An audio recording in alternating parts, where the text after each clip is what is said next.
Habría que plantear en primer lugar que el tema de la vida es de los elementos sagrados en el judaísmo. En realidad no se puede hablar de muchas cosas sagradas en el judaísmo. La mayoría de las cosas se consagran, pero la vida es sagrada per se.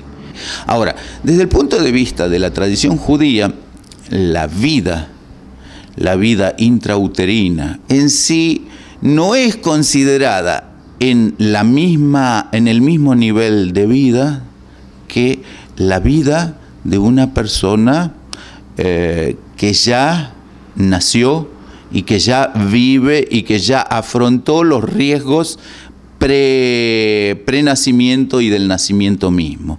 Incluso después del nacimiento hay como un periodo de transición en el cual ese ser que nació todavía no es considerado plenamente un ser íntegro y, por ejemplo, referido a elementos por ahí tal vez no muy simpáticos, pero por ejemplo los rituales del duelo o los rituales vinculados a la muerte, suponiendo que un neonato o un no nato fallece, digamos, el ritual es totalmente diferente que para una persona que ha vivido un periodo determinado de vida. Como dice Juan Pablo II, no se puede especular que un embrión en sus primeros estadios de vida no sea persona, cuando él afirma que no se es persona luego de nacer si no se ha sido persona antes de nacer.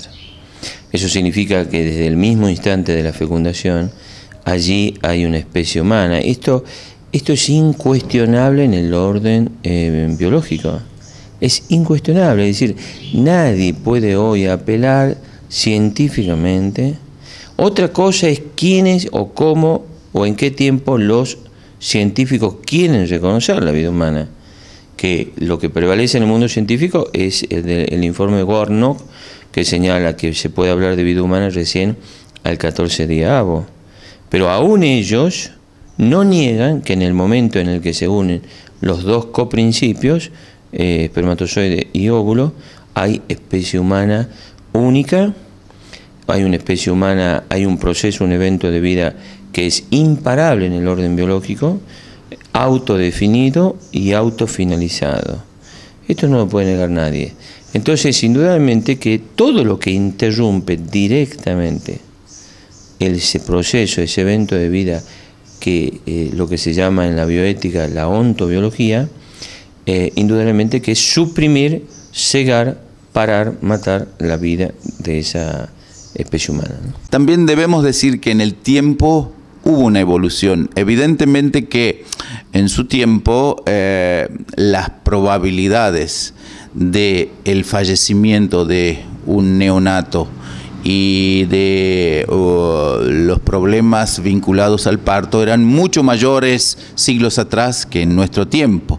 Eso también vincula todo esto. Y de repente hoy en día tal vez sea muchísimo más traumático la muerte de una criaturita o perinatal que lo que fue en su tiempo antes, porque el índice de nacimientos y todas esas cosas eran mucho más importantes.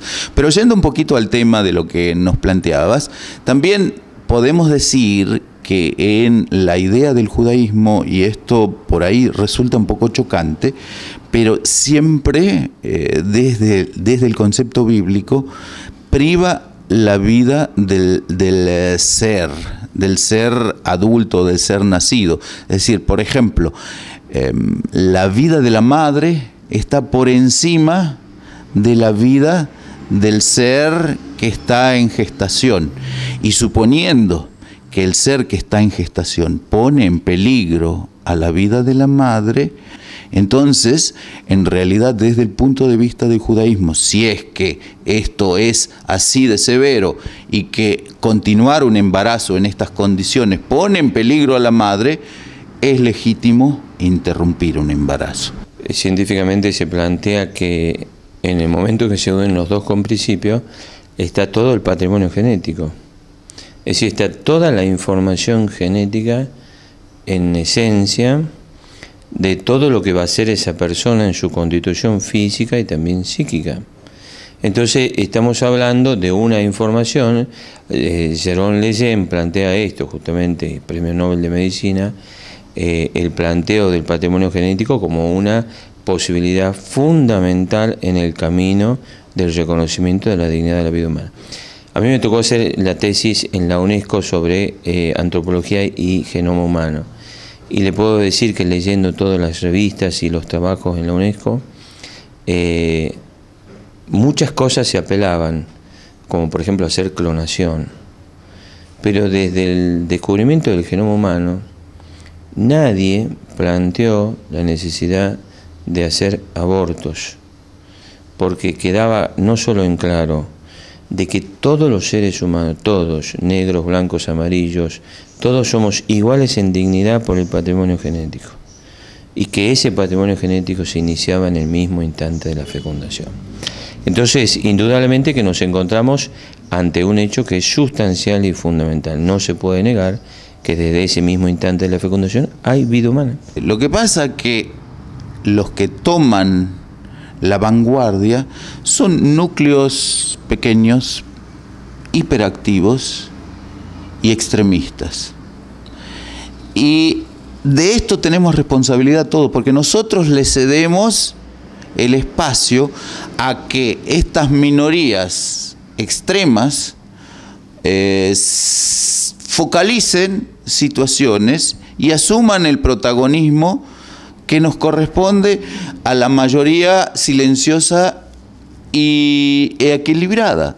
Evidentemente que si nosotros tuviésemos una actividad más notoria, habría menos espacio para ellos. Evidentemente que esto, como en otros lugares y como en otras situaciones lo son en otras manifestaciones sociales, siempre son los más extremos los que llevan la voz cantante, y en realidad no sé si son representativos de la mayoría que silenciosamente les hace el caldo gordo.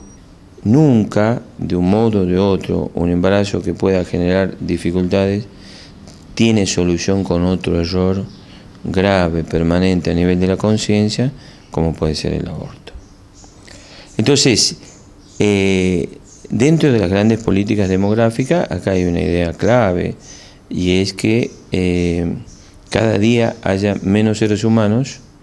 Muchos piensan en las ideologías internacionales que este mundo tendría que ser para 2.000 millones, para 3.000 millones de habitantes.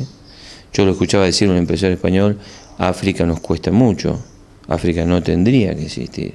Es decir, hay una verdadera visión totalmente xenofóbica, para decirlo de una manera, de que sectores de América Latina, sectores de África, sectores de Asia no tendrían que existir. Entonces, en los sectores marginales más pobres, donde existan estas dificultades, tendría que existir una ayuda para que el pobre pueda llegar a lograr su vida y el embarazo, lograr su éxito. Porque bajo una mentalidad utilitarista, aún dentro de los propios hogares, se piensa que la solución es eliminar la vida, cuando lo que se está haciendo no solo es eliminar la vida, sino arruinar la vida de una niña o aún de una persona mayor que ha decidido no tener hijos. Lo que pasa es que el tema del aborto se encuentra dentro de una agenda internacional de poder global. Hay muchos millones de dólares destinados para las políticas demográficas, y los poderes internacionales necesitan que los países tengan la ley del aborto. En estos momentos, estamos hablando de octubre del 2009, llamativamente, tanto en México como en Colombia, como en Perú, como en Argentina, como en Uruguay, el tema del aborto se está empezando a debatir de un modo vertiginoso, de tal manera que me atrevo a decir que en el 2010 podemos tener el tema del aborto en un plano inclinado en los foros parlamentarios. Quiera Dios que no. Pero indudablemente esto responde a agendas internacionales. Se necesitan leyes para que llegue dinero a los países. Esto es catastrófico. Entonces, indudablemente que en este contexto tenés que analizar cómo surgen las posturas políticas.